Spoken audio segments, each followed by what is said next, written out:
Remember how the Democrats, and I'll show you a video to remind you, but they kept saying that Donald Trump was going to weaponize the justice system. This is so tiresome to even have to talk about this.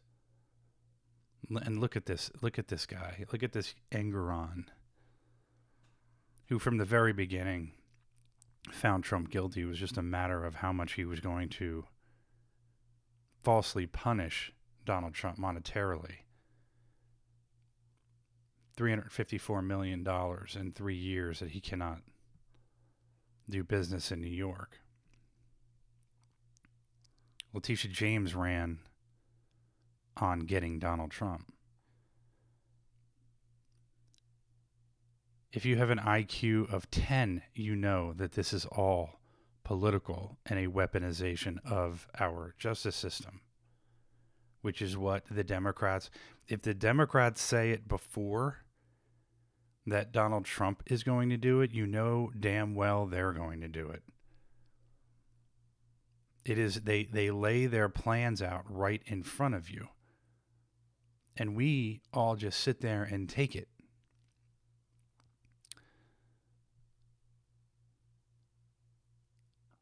$350 million, and he can't serve as an officer or director of any New York corporation for 3 years. This is Breitbart. I was going to read it, but it is, there are so many grammatical errors in it that I'm just going to summarize it. Jonathan Turley said it's extreme and abusive. No question it's extreme and abusive. This whole thing should never have been brought. Of course, the E. Jean Carroll defamation case, we all know, was ridiculous and brought up.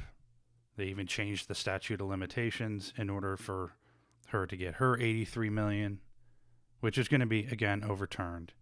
It should be overturned, just like this case.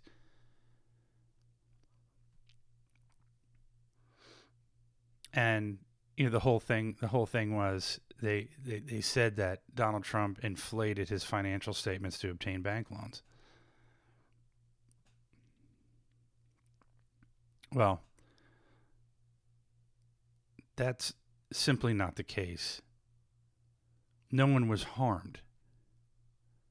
The banks agreed. The banks were paid back. In this ABC article, it goes the back and forth. I'll summarize it for you. The back and forth between Engeron and Trump's defense attorneys. A judge in New York expressed frustration, this is Engeron, at Donald Trump's defense counsel while considering sanctioning the defendants and their lawyers for making frivolous arguments in the state's civil case against the former president and others. You're trying to do whatever you can to defend yourself, and you're not able to because of the weaponization of the court system. And Engeron is part of that. So Engeron says, when I first heard those arguments, I thought it was a joke. Who added that he has repeatedly ruled on and been upheld on some of the arguments rehashed by defense. The rule on sanctions is if you've been warned, you don't do it. You were warned. So Chris Kise, who represents Trump, says, as a lawyer, I have to make arguments. So he's trying to defend his client. Kise earlier in the afternoon asked judges to dismiss the case, which is reasonable, against Trump and other defendants. What is happening here is what happens every day in complex business transactions, Kise said, about the vast differences in appraisals for Trump's assets. When Kise argued that no one was harmed by Trump's business dealings, which is an absolute fact, and if you ask any businessman in New York or across the globe, they will tell you this if they're being honest. Engeron argued that, and in the article it says offered a frank assessment. There's nothing frank about this assessment. This right here, this statement that Engeron made, should be the entire reason, very simply and succinctly, why this case should be overturned in appeals court. The fact that no one was hurt does not mean the case gets dismissed, Engeron said, adding that he believes that, quote, fairness in the marketplace was a victim of the defendant's actions. This goes to show you, number one, he's a pathetic judge. Number 2, knows nothing about business transactions. Number 3 is using his court to stifle or stop a political opponent of the party that he is aligned with. And there's no argument there. His wife was caught on social media. Engoron's wife had all kinds of Trump-hating posts on X/Twitter. There was even his son is a leftist. These are activists. These are people who, in this particular case, should not be on the bench, and the son should not have a law license. Letitia James should not have her law license, and I certainly hope that what ends up happening is when Trump gets in, these people who have been using the justice system for what they warned Donald Trump would be doing, they're weaponizing it in order to stop him from becoming president, that these people will lose their licenses, at the very least. I mean, this is election interference. I mean, you can't convince me otherwise. Here,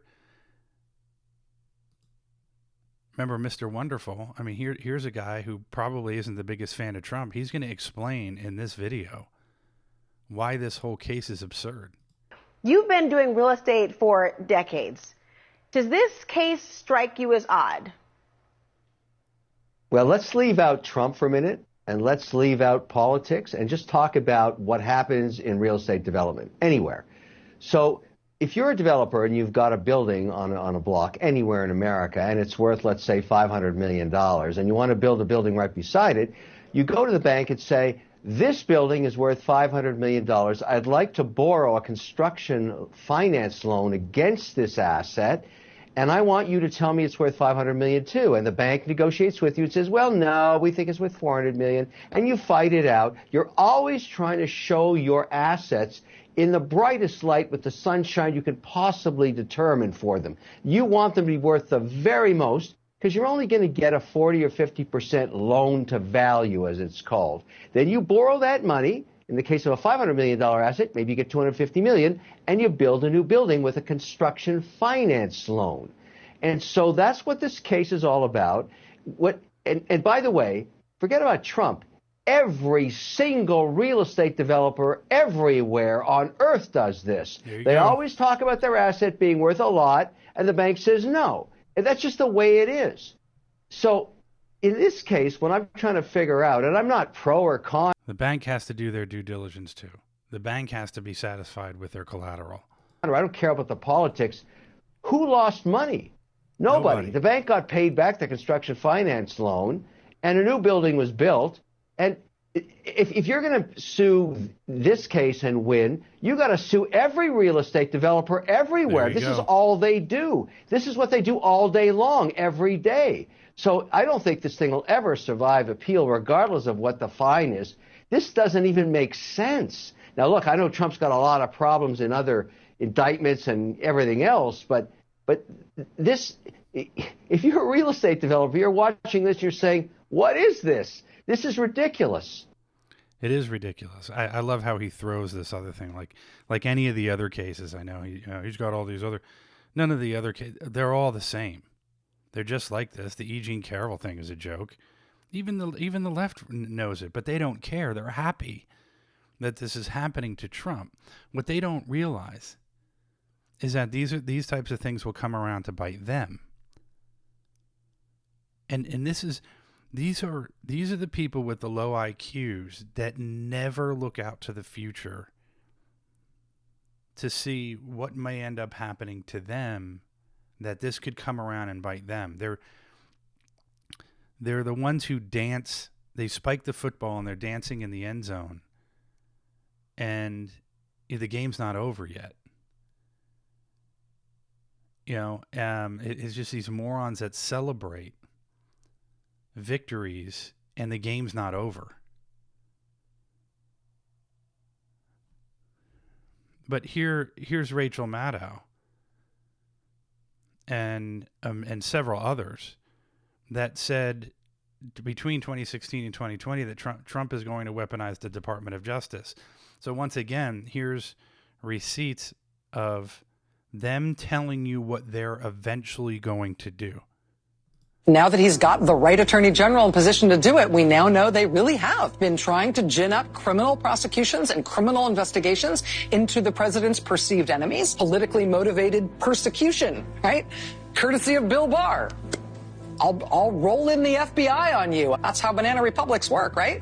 The home of the 45th president of the United States has been raided by the FBI. Mr. Trump is using the Justice Department to go after his perceived enemies. I feel worried about the prospect of the Justice Department being used as a tool of this president or any. In our little banana republic, any capable prosecutor can get a grand jury to hand down an indictment of something as innocent as a ham sandwich. Today, an indictment was unsealed, charging Donald J. Trump. Breaking news on former President Trump. He's been indicted for the 4th time in 5 months. Bill Barr, on the president's behalf, is weaponizing the Justice Department to go after the president's enemies. When you win an election, you don't seek to just prosecute the losing side. The president using the Justice Department as a weapon to get what he wants. Department of Justice is totally politicized. Sticking the Department of Justice on political opponents, threatening to imprison his political rival, Banana Republic style. Trying to exact revenge against all of his enemies, tin pot dictator in a banana republic. Is acting more like a banana republic dictator. He's using government resources to go after his political opponent. Essentially, we are a banana republic. That we are. How many times they use Banana Republic? Because once again, they all get the same talking points from the same people. They're all run by the same people.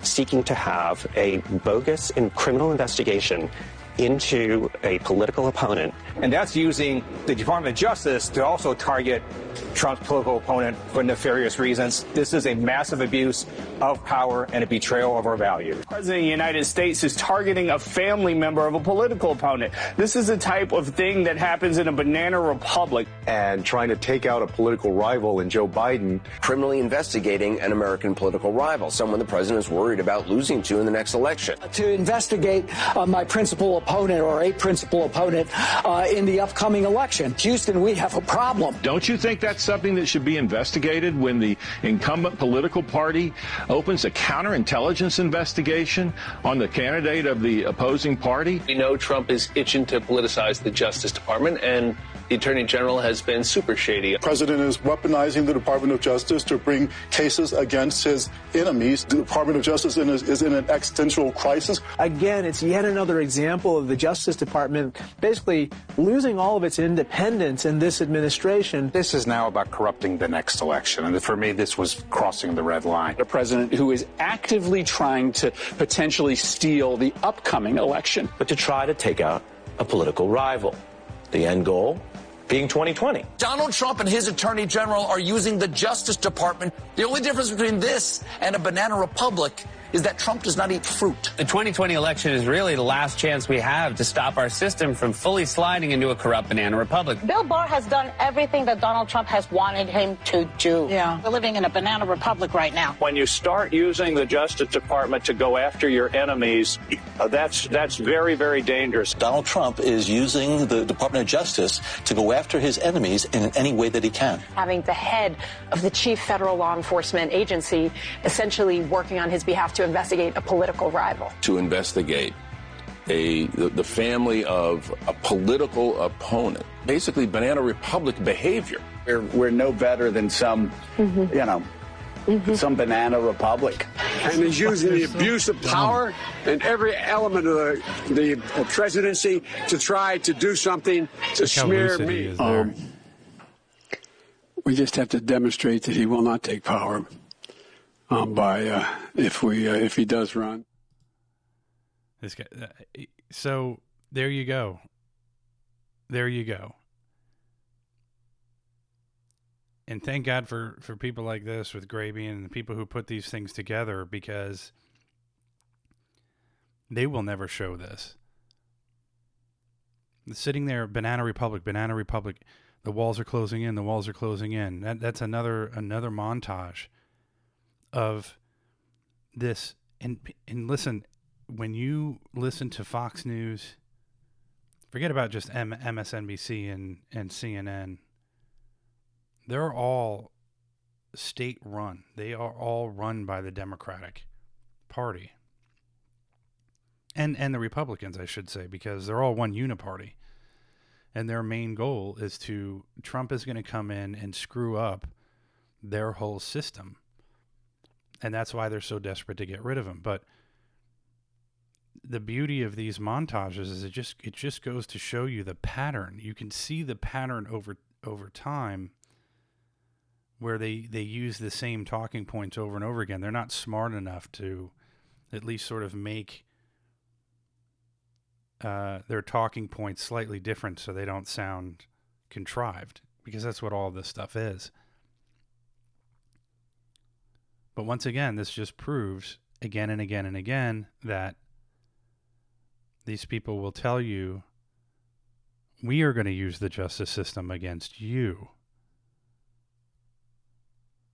when they tell you that Donald Trump is doing that. So you can be assured that, you know, if you were a betting man or woman, that they're basically telling you exactly what they're going to do. So these are the two cases, and then I won't even go into the Fani Willis one. I'll do that in a different video because that one hasn't been decided yet. But the trash AG in that one is in her own trouble right now, and hopefully will not only be removed from the case should be dismissed, and that person, Fani Willis, should be sanctioned. She should be disbarred and hopefully criminally charged. But you see these lowlifes that they're using, these useless or useful but useless idiots like Letitia James and Alvin Bragg and Fani Willis. These are people where you just wonder how do they even get a law degree? And that's who they're using to go after Trump. Because I think anyone that has somewhat of an IQ would look at something like this and say, I'm not going to do this. I'm not putting my law license at risk. I'm not putting my reputation at risk to go after Trump for these things. This is absurd. But it's also very, very scary that you have judges like Engoron that are on the bench that are doing these things. And I certainly hope that it gets overturned and that there is some sort of legal punishment towards Engoron for that decision. I mean, that is not someone who's making decisions like that. I mean, you'd have to go back to all of his other cases and say, has this guy, I mean, what else has he gotten wrong? What else has he been doing in these other cases? So that's all I have for you on this story. Like I said, I'm going to go over the Fani Willis one. But you could see that these cases are ridiculous. They're falling apart. The left can say how many charges and years in prison he's looking at, but this is an obvious weaponization of the justice system, just like they were saying that Trump was going to do. And just like everything, it's just falling apart right in front of them, just like everything else has that the Democrats and the deep state have been trying to do to Trump. So if it's your first time here, please make sure you click the like button, subscribe, and I will see you in the next video. Thanks for watching.